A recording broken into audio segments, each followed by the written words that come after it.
Olá pessoal, eu sou o professor Ricardo Andreucci e hoje nós vamos falar das penas restritivas de direitos e da pena de multa, que são modalidades de penas admitidas no Brasil, né pessoal? Nós temos as penas privativas de liberdade, nós temos as penas restritivas de direitos e nós temos as penas de multa, tá bom? As penas privativas de liberdade restringem, como você sabe, a liberdade do sujeito.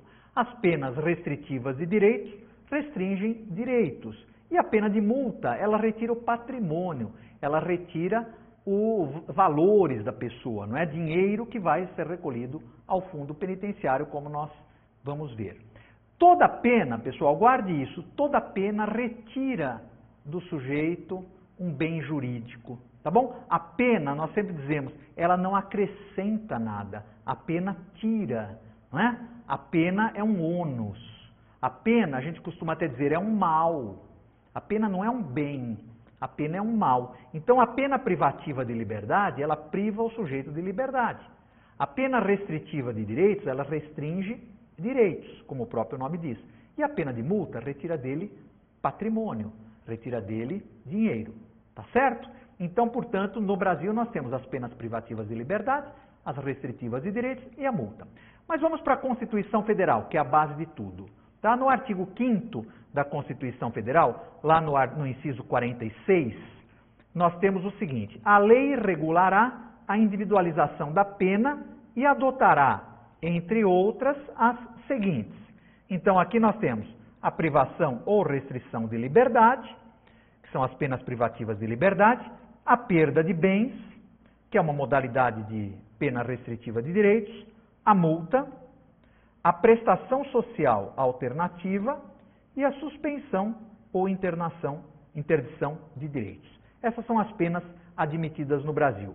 Se nós pegarmos, pessoal, a perda de bens, a prestação de serviços à comunidade, que aqui ele chama de prestação social alternativa, e a suspensão ou interdição de direito, essas são penas restritivas de direitos, tá bom? E aqui nós temos a multa, que é a pena patrimonial. E a velha e boa privação ou restrição de liberdade, que é outro assunto, não é assunto hoje da nossa participação aqui. Então, pela Constituição, nós formos resumir, nós temos as penas privativas de liberdade, nós temos as penas restritivas de direitos e nós temos as penas de multa, tá bom? Então, sintetizando isso que está lá no artigo 5º, inciso 46 da Constituição Federal, nós temos o artigo 32 do Código Penal, que está na tela aí para você, o artigo 32, que fala as penas são, e aí ele resume tudo, privativas de liberdade, restritivas de direitos e pena de multa, tá bom? Deixa eu fazer uma análise aqui com vocês, um pouquinho mais a respeito de penas, né? Uma análise um pouquinho mais profunda. Veja bem, com relação às penas restritivas de direitos, se fala muito hoje no Brasil, tá? E vocês querem ver uma coisa que não é verdade? E eu digo isso para vocês porque eu atuo nessa área, no Ministério Público de São Paulo, eu atuo já em segunda instância, eu já estou no Ministério Público há mais de 33 anos, que eu atuo na área criminal, então um pouco de experiência nós temos e podemos falar, não é? Não é verdade que no Brasil não se aplicam as penas restritivas de direitos. Isso daí, pessoal, com todo respeito, não é verdade. Tá bom? É muito comum a gente ouvir esse bordão na imprensa, na televisão, nos jornais. Ah, e no Brasil a população carcerária é medonha, é enorme, não é? E não se aplicam as penas restritivas de direitos. Não é verdade, não é verdade. As penas restritivas de direitos, eu digo isso porque eu pego processos do Estado de São Paulo inteiro, trabalhamos em segunda instância junto ao Tribunal de Justiça de São Paulo, não é? Nós pegamos processos de grau de recursos do Brasil inteiro. E a grande massa das condenações é em penas restritivas de direitos, em penas de multa, em penas que não implicam privação de liberdade. Ah, mas por que tem tanto preso no Brasil? Porque tem tanto crime. É simples assim. O que vai fazer com o preso? Ah, mas a pena privativa de liberdade não funciona. Eu posso até concordar com você. E qual pena funciona então? Se você pegar um latrocida, né? Ele entrou numa casa para roubar, amarrou as vítimas e ateou fogo. Perfeito? Ou então ele entrou numa casa, estuprou uma vítima, matou uma vítima. E aí eu digo para você, qual pena eu aplico? Porque se a privativa de liberdade não funciona, a restritiva de direitos é muito branda e a multa é ineficaz, eu faço o que com esse criminoso? Percebe? Então, quando você disser as penas não funcionam no Brasil, é bom ter uma alternativa. Então, me diga a alternativa. O que faremos com esse criminoso? Então, há muito encarceramento no Brasil hoje por conta da multiplicidade de crimes graves. Por quê? Porque só estão encarcerados aqueles que praticam crimes muito graves, ou ainda que sejam crimes mais leves, mas são reincidentes e têm alguma razão para terem pego um regime semiaberto ou um regime fechado. Alguma razão legal. As penas restritivas de direitos são aplicadas sim, tá bom? Basta você pegar as estatísticas dos órgãos competentes do Conselho Nacional de Justiça, do Departamento Penitenciário Nacional e veja lá as pessoas que estão presas, por quais crimes elas estão presas. E aí você vai ver que realmente só foi para a cadeia mesmo quem não tinha condições de pegar uma pena menos grave. As penas restritivas de direitos são chamadas popularmente de penas alternativas, né? Por que que elas são alternativas? Porque elas substituem as penas privativas de liberdade de curta duração. Vamos para a nossa tela, então. Vamos começar a análise das penas restritivas de direitos.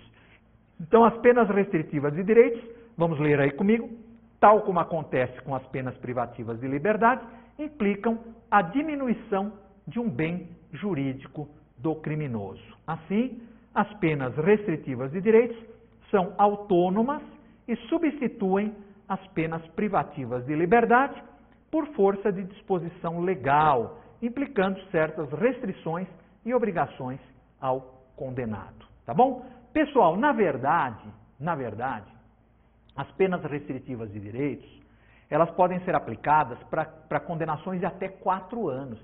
É bastante.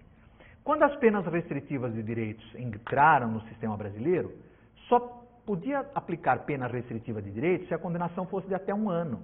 Em 1998, a lei mudou e aí eles expandiram para até 4 anos. Então, são condenações bastante poupudas que podem ter aí penas restritivas de direitos. Veja que até o tráfico de drogas, hoje em dia, por orientação dos tribunais superiores, por decisões dos tribunais superiores, do STJ e do Supremo Tribunal Federal, até as penas do tráfico de drogas, até o tráfico de drogas, ainda que na sua modalidade chamada de privilegiada, o tráfico de drogas permite a aplicação de penas restritivas de direitos. Embora a lei de drogas não permitiria, a lei dos crimes hediondos também não, mas isso já foi tudo modificado pelos tribunais superiores e hoje o tráfico de drogas, ele admite pena restritiva de direitos. Então é muito comum nós pegarmos aí tráfico de drogas, você pega o traficante em outro país, né? Em outros países tráfico dá até pena de morte, né? Como é o caso da Indonésia. Nos Estados Unidos, o tráfico dá uma pena muito severa. Na Europa, muitas modalidades de tráfico, penas muito severas. No Brasil, pena restritiva de direitos. Então aí o sujeito paga uma cesta básica, né? Ou ele vai prestar serviço numa escola, ou então ele vai ter ali que comparecer nos finais de semana em locais ali para assistir palestras educativas.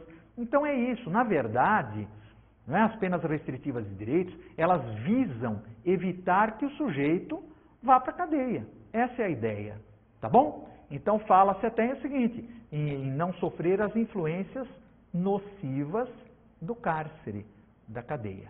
Tá bom? Essa é a ideia, por isso que elas são substitutivas. O juiz condena a uma pena privativa de liberdade e aí, preenchidos os requisitos legais, ele substitui por uma pena restritiva de direitos. Mas veja lá uma coisa importante, vamos para a nossa tela.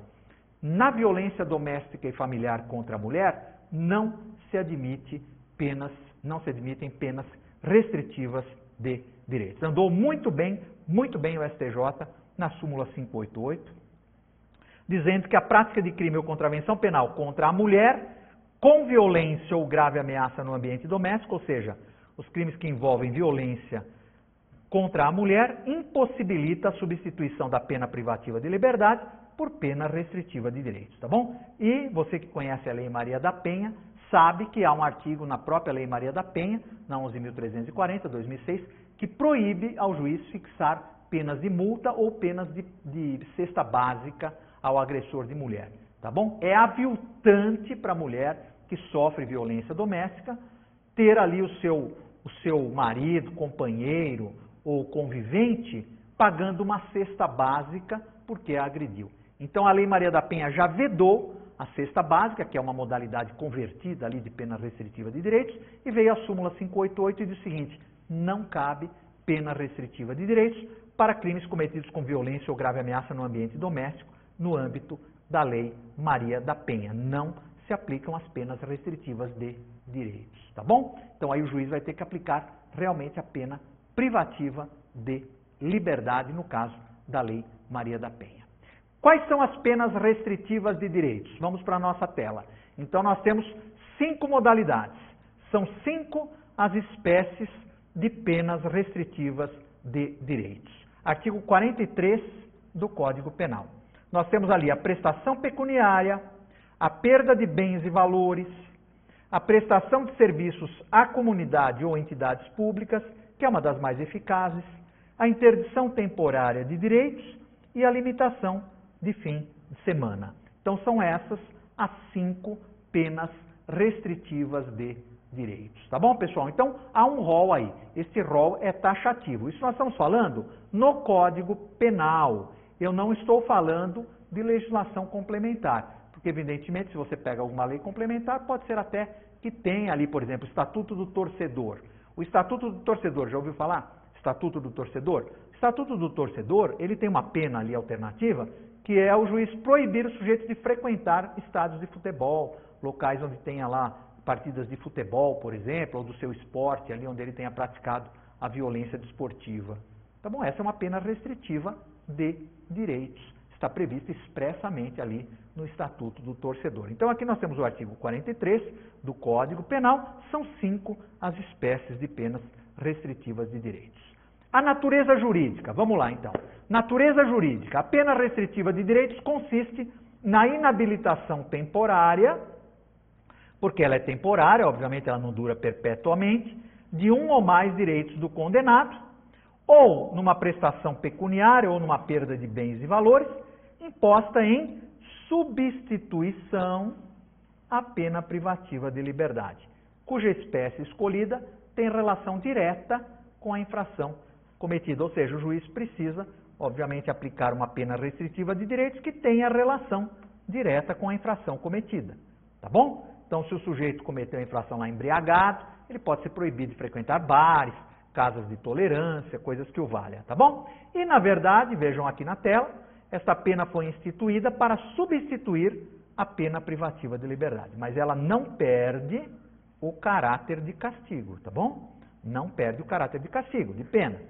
Mas evita os malefícios da pena carcerária de curta duração. Então, essa é a ideia, pessoal. Essa é a ideia. É evitar que o sujeito vá para a cadeia. É evitar os malefícios de uma pena privativa de liberdade de curta duração. Por isso que nós falamos que as penas alternativas ou penas restritivas de direitos, elas são substitutivas, tá bom? Então, por que nós vamos aplicar uma pena restritiva de direitos? Justamente para evitar que o sujeito seja influenciado pelo cárcere, tá bom? E a gente precisa tomar muito cuidado também, eu sempre tenho feito essa ressalva nas minhas aulas, que o pessoal diz assim, olha, é uma pena alternativa para evitar os malefícios do cárcere, né? Eu concordo, até coloco, se você viu na nossa tela aqui, eu ponho malefícios do cárcere, malefícios da pena privativa de liberdade, mas na verdade, o que nós temos que ver é o seguinte, se o cárcere faz mal, malefícios do cárcere, vai ser contaminado, nós temos que melhorar o cárcere, não é verdade? Porque nós vemos muitos países aí, como Estados Unidos e Europa, em que o sujeito vai preso por pequena duração. Então o sujeito pega lá 10 dias de prisão, ele pega 15 dias de prisão, ele pega 20 dias de prisão, ele pega 30 dias de prisão, tá certo? Ele pode também pegar penas alternativas, mas o cárcere, né, o fato dele ser encarcerado, muitas vezes é mais eficaz do que uma pena restritiva de direitos. Porque nós não podemos pensar com a nossa cabeça.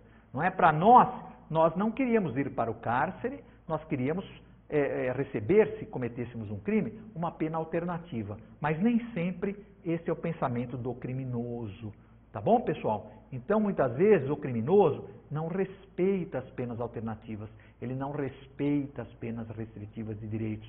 E muitas vezes, para ele, a única alternativa é realmente encarceramento. Agora, evidentemente que esse encarceramento, nos termos da lei de execução penal, nos termos das normas que garantem ali aí um tratamento digno, né, dentro das normas de direitos humanos, etc. Ninguém está dizendo aqui que vai maltratar o sujeito ali dentro, mas a pena privativa de liberdade ainda é uma das mais, como eu falei, eficazes. E no caso, para réus primários, para crimes de pequena gravidade, então aí sim, uma pena alternativa muitas vezes tem uma eficácia maior do que o encarceramento. Perfeito? Vamos ficando por aqui, já já estamos de volta.